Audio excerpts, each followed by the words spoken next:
Welcome to Gomathi's kitchen. நம்ம இன்றைக்கி பார்க்க போகிறது இட்லி மாவை யூஸ் பண்ணி இனிப்பு பணியாரம் எப்படி செய்யலாம் அப்படிங்கிறது தான் பார்க்க போகிறோம். இந்த இனிப்பு பணியாரம் நல்ல பந்து மாதிரி மேல் பக்கம் பார்த்திங்கன்னா நல்ல பொன் முருகலாக இருக்கும், நல்லா சாஃப்டாகவும் இருக்கும். பார்த்திங்கன்னா எண்ணெய் உறிஞ்சாமல் இருக்கிறதுக்கு என்ன பண்ணுங்கிறோட டிப்ஸ் நான் வீடியோவில் கொடுத்துருக்கேன். உள்ளே பார்த்திங்கன்னா நல்லா பஞ்சு மாதிரி சாஃப்டாக இருக்கும். இந்த மாதிரியான பணியாரம் தான் இன்றைக்கி எப்படி செய்யலான்னு பார்க்க போகிறோம். இதே மாவை யூஸ் பண்ணி கார பணியாரம் எப்படி செய்யணுங்கிறோட வீடியோ லிங்க்கு நான் டிஸ்கிரிப்ஷன் பாக்ஸில் கொடுத்துருக்கேன், வேணும்னா தெரிஞ்சுக்கோங்க. கோமதிஸ் கிச்சனை சப்ஸ்கிரைப் பண்ணாதவங்க சப்ஸ்கிரைப் பட்டனை ப்ரெஸ் பண்ணுங்கள். உடனுக்குடனே அப்டேட் வேணும்னா பக்கத்தில் இருக்க பெல் பட்டனை மறக்காமல் ப்ரெஸ் பண்ணிக்கோங்க. இப்போ இனிப்பு பணியாரம் செய்கிறதுக்கு நான் 3 கப் அளவுக்கு இட்லி மாவு எடுத்துருக்கிறேன். இந்த மாவு இந்த மாதிரி திக்காக இருந்துச்சு அப்படின்னா நான் போடுற இன்க்ரீடியண்ட்டு சரியாக இருக்கும்.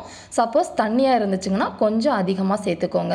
இப்போ 3 டேபிள் ஸ்பூன் அளவுக்கு அரிசி மாவு சேர்த்துருக்கிறேன். நான் அரிசி மாவுனா நான் இடியாப்ப மாவு சேர்த்துருக்கிறேன். நீங்கள் எந்த அரிசி மாவு இருக்கோ அதை நீங்கள் சேர்த்துக்கலாம். 1 டேபிள் ஸ்பூன் அளவுக்கு கோதுமை மாவு சேர்த்துருக்கிறேன். இப்போ பார்த்தீங்கன்னா நான் வெல்லத்தை நல்லா கரைச்சி வடிகட்டி எப்போதுமே ஃப்ரிட்ஜில் வச்சுருப்பேன்.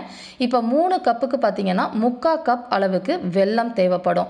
இந்த மாதிரி நல்லா திக்காக கரைச்சிட்டு அதை நீங்கள் வடிகட்டிங்கன்னா அதில் இருக்க தூசு மண்ணெல்லாம் போயிடும். இதை நீங்கள் கம்பி பதம்லாம் எடுத்து உருக்கி வைக்கணும்னு அவசியம் கிடையாது. இதையும் இதில் சேர்த்துக்கலாம். இனிப்பு உங்களுக்கு ஏற்ற தகுந்தவாறு சேர்த்துக்கோங்க. 3 கப்புக்கு 3/4 கப் வெல்லம். உங்களுக்கு கருப்பட்டி பிடிச்சிருந்துச்சு அப்படின்னா 1 கப்பு கருப்பட்டி எடுத்து இந்த மாதிரி பாகு காய்ச்சி அதை வடிகட்டி எடுத்துக்கலாம். இது எல்லாம் கலந்ததுக்கப்புறம் பார்த்தீங்க அப்படின்னா நமக்கு கொஞ்சம் நீத்திட்ட போன மாதிரி மாவு இருக்கும். இந்த மாதிரி தண்ணி ஆனதுக்கப்புறமா நம்ம ஊற்றினோம் அப்படின்னா கண்டிப்பாக எண்ணெய் உறிஞ்சும். நம்ம மாவு இட்லி மாவு கன்சிஸ்டன்சிலே இருக்கணும். இப்போ நான் ஒரு 2 டேபிள் ஸ்பூன் அளவுக்கு அரிசி மாவு இன்னும் கொஞ்சம் சேர்த்துக்க போகிறேன். நீங்கள் இட்லி மாவு கன்சிஸ்டன்சிக்கு வரதுக்கு எத்தனை ஸ்பூன் அரிசி மாவு சேர்த்துக்கணுங்கிறது நீங்கள் சம்டைம்ஸ் கெட்டியாக இருந்துச்சு அப்படின்னா 1 ஸ்பூனோட நிறுத்திக்கலாம். இன்னும் தண்ணியாக இருந்துச்சுன்னா இன்னும் 1 டேபிள் ஸ்பூன் அரிசி மாவு சேர்த்துக்கோங்க. இப்போ மாவு கலந்ததுக்கு அப்புறமா இந்த கன்சிஸ்டன்சியில் இருந்தால் மட்டும்தான் உங்களோட பணியாரம் பார்த்திங்கன்னா கண்டிப்பாக எண்ணெய் உறிஞ்சாது. தண்ணியாக இருந்துச்சுன்னா கண்டிப்பாக எண்ணெய் உறிஞ்சும். ரொம்ப திக்காக இருந்துச்சுன்னா சாஃப்டாக இருக்காது, ஒரு மாதிரி கல் மாதிரி நம்ம பணியாரம் இருக்கும். இதுதான் கரெக்டான கன்சிஸ்டன்சி. இதை கலந்த உடனேயே நம்ம ஊற்ற ஆரம்பிச்சிடணும். இப்போ பார்த்திங்கன்னா 2 டேபிள் ஸ்பூன் அளவுக்கு துருவின தேங்காய் சேர்த்துருக்கிறேன். இது சேர்க்குறப்ப ரொம்ப டேஸ்ட்டாக இருக்கும். இல்லைன்னா நீங்கள் பல்லாக கீறிட்டு நெய்யில் வறுத்து கூட இதில் சேர்த்துக்கலாம், அதுவும் டேஸ்ட்டு சூப்பராக இருக்கும். இப்போ நம்ம பணியாரம் சுட ஆரம்பிச்சிட வேண்டியதுதான். இதை ரொம்ப நேரம் ஊற வைக்கக்கூடாது. இப்போ பணியார சட்டியை சூடு பண்ணிட்டேன். அதில் ஒரு 1/4 டீஸ்பூன் அளவுக்கு நெய் சேர்த்துருக்கிறேன். நெய் எண்ணெய் எவ்வளோ வேணுமோ உங்களுக்கு தகுந்தவாறு நீங்கள் ஊற்றிக்கோங்க. இது சரியாக இருக்கும் 1/4 டீஸ்பூன் அளவுக்கு ஊற்றுறது. இப்போ எண்ணெய் சூடானதுக்கு அப்புறமா இப்போ நம்ம எடுத்து வச்சுருக்கிற பணியார மாவை 3/4 குழி அளவுக்கு ஊற்றிக்கோங்க. மாவு திக்னஸ் உங்களுக்கு இப்போ தெரியும். இந்த திக்னஸில் இருக்கிறப்ப கண்டிப்பாக உங்களுக்கு எண்ணெய் உறிஞ்சாது.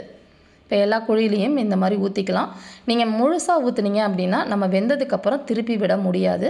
அதனால் 3/4 குழி அளவுக்கு மட்டும் ஊற்றிக்கோங்க. அதே மாதிரி குறைந்த தீயில தான் இதை வேக வைக்கணும். அதிகமான தீயில வச்சிங்க அப்படின்னா வெல்லம் போட்டதுக்கு அதுக்குமா நமக்கு ரொம்ப சீக்கிரமாக கருகி போயிடும்.